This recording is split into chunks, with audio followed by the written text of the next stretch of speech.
नमस्कार, एवी star news में आपका बहुत बहुत स्वागत है। मैं हूं दिवाकर विक्रम सिंह। अफगानिस्तान की जो स्थिति आज आप देख रहे हैं, सुन रहे हैं और जो समझ रहे हैं वो बहुत ही भयावह है, क्योंकि काबुल पर अंततः तालिबानियों के कब्जे के बाद अब वहां पर ये साफ हो चुका है कि वहां पर कोई भी लोकतांत्रिक सरकार नहीं है और सब कुछ अब तालिबान के रहमो करम पर होगा और वहाँ के लोग तालिबान के हिसाब से जीने के लिए मजबूर होंगे। आखिर में ये स्थिति मात्र 3 हफ्ते की लड़ाई में क्यों आ गई, ये एक बड़ा सवाल है। और सवाल ये भी है कि भारत जैसा देश अफगानिस्तान की इस स्थिति में किस तरह से आगे बढ़े, जिससे अफगानिस्तानियों को जो वास्तव में शांति के दूत हैं, शांति के समर्थक हैं, उनको न्याय कैसे मिले। बहरहाल इसी बीच तालिबान काबुल पर कब्जा कर लेने के बाद ये साफ कर चुका है कि अब पूरे अफगानिस्तान पर उसका कब्जा हो चुका है और बहुत जल्दी तालिबान सरकार अपनी पूरी भूमिका में पूरी दुनिया के सामने आ जाएगी। तालिबान की कौन सी भूमिका होगी और किस तरह की होगी, हम इस पर भी बात करेंगे और ये बताएंगे कि वास्तव में तालिबान के आक्रमण के बाद अफगानिस्तान की जो भयावह स्थिति है उसकी प्रतिक्रिया अमेरिका के भीतर क्या हो रही है और वर्तमान राष्ट्रपति जो बाइडेन की किस तरीके से किरकिरी हो रही है। इन्हीं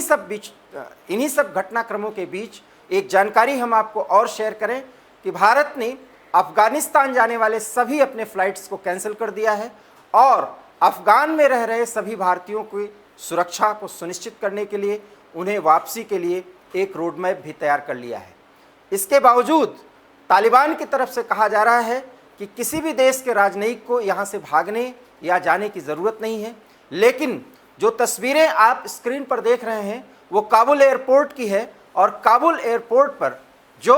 भगदड़ की स्थिति है वो इसलिए क्योंकि किसी न किसी तरीके से लोग अब काबुल को छोड़ करके अपने सुरक्षित स्थानों पर शरण लेना चाहते हैं। उनको शरण मिलेगी या नहीं ये तो वो जाने या वो सरकारें जो इन्हें शरण देंगी, लेकिन इतना तय है कि अफगानिस्तान बदहाली, बदहवासी, मुश्किलों के दौर में प्रवेश कर चुका है और हर एक व्यक्ति की सोच अब यही है कि वास्तव में आने वाले समय में अफगानिस्तान का क्या हाल होगा और तालिबान अफगानिस्तान को किस रास्ते पर ले जाएगा। बड़ा सवाल होना भी चाहिए, क्योंकि तालिबान ने हालांकि स्पष्ट कर दिया है कि दोहा वार्ता के बाद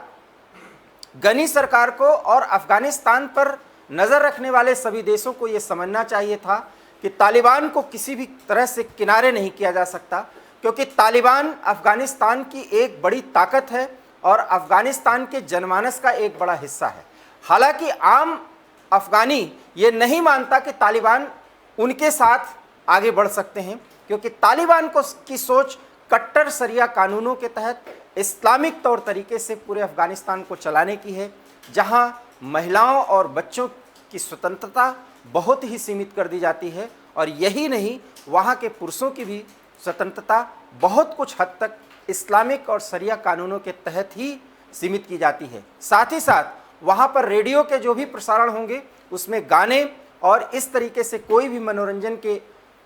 संवाद वहां पे नहीं सुनाए जा सकते। इसका भी एक बड़ा असर भारत पर पड़ेगा, क्योंकि भारत की फिल्में, भारत के तमाम वो टेलीविज़न पर चलने वाले शोज़ अब अफ़गानिस्तान में आम तौर पर नहीं दिखाए जा सकते, क्योंकि तालिबान ने अपने पिछले शासनकाल में भी यही किया था और इस बार जब उनका तथाकथित शासनकाल शुरू होगा तब भी वो ऐसा करना चाहेंगे। हम आपको सूचना देना चाहते हैं कि अफ़गानिस्तान में कल रात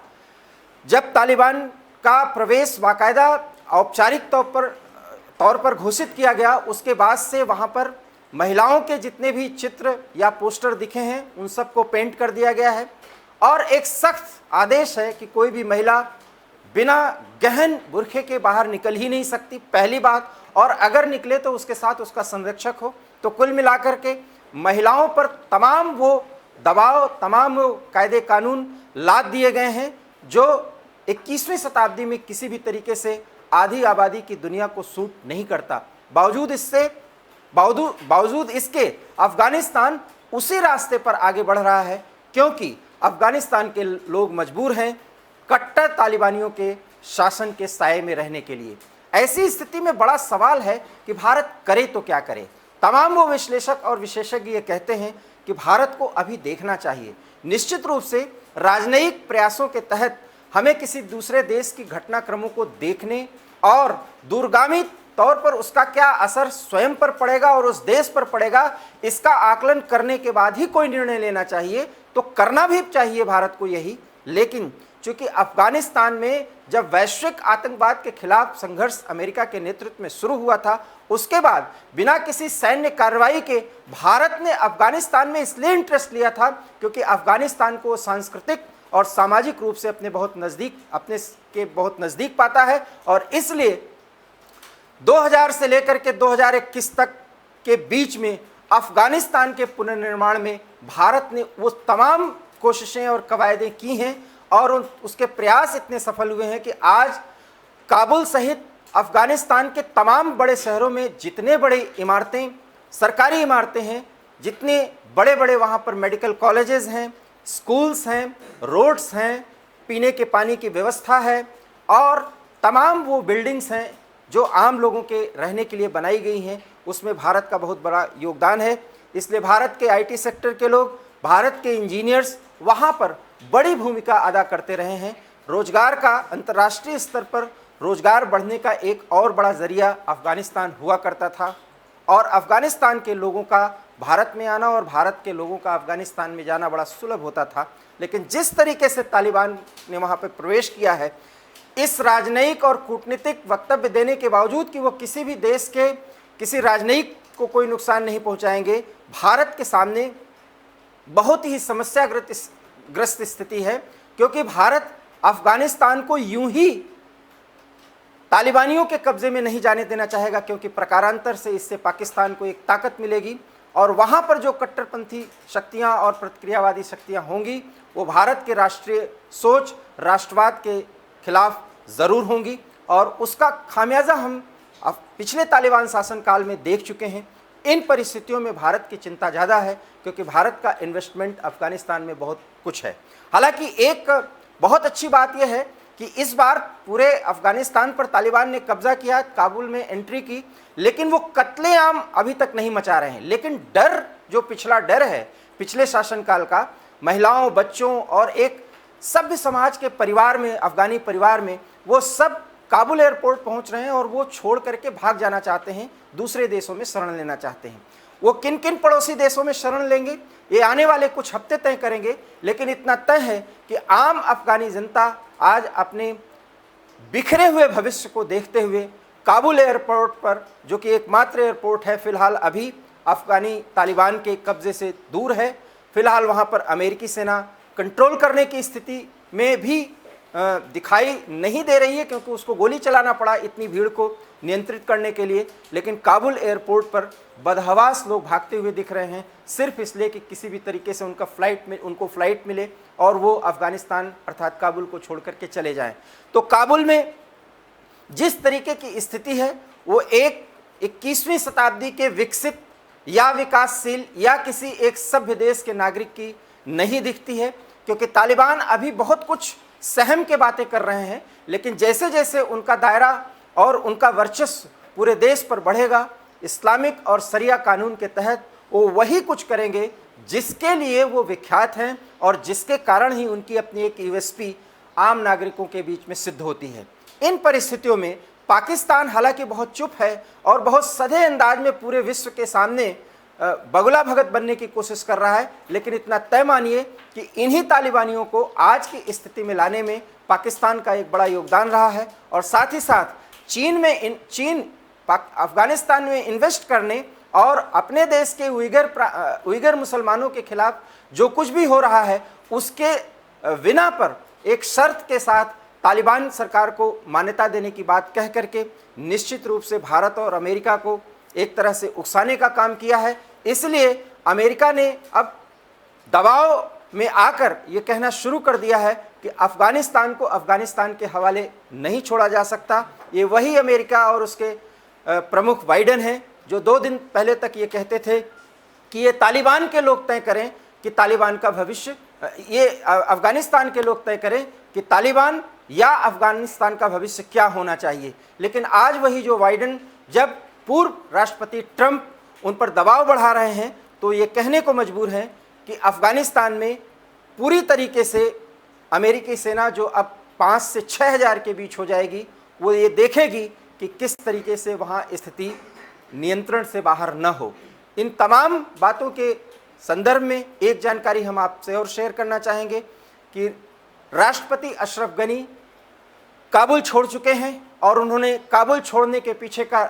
अपना कारण भी और तर्क भी प्रस्तुत कर दिया है पूरी दुनिया के सामने, मीडिया के सामने। वो कहते हुए सुने गए कि वो नहीं चाहते थे कि काबुल में खून खराबा हो, सरकारी सेनाएं और तालिबान आपस में भिड़ें, इसलिए अफगानिस्तान को बदहाली में छोड़ करके वो भी भागने को मजबूर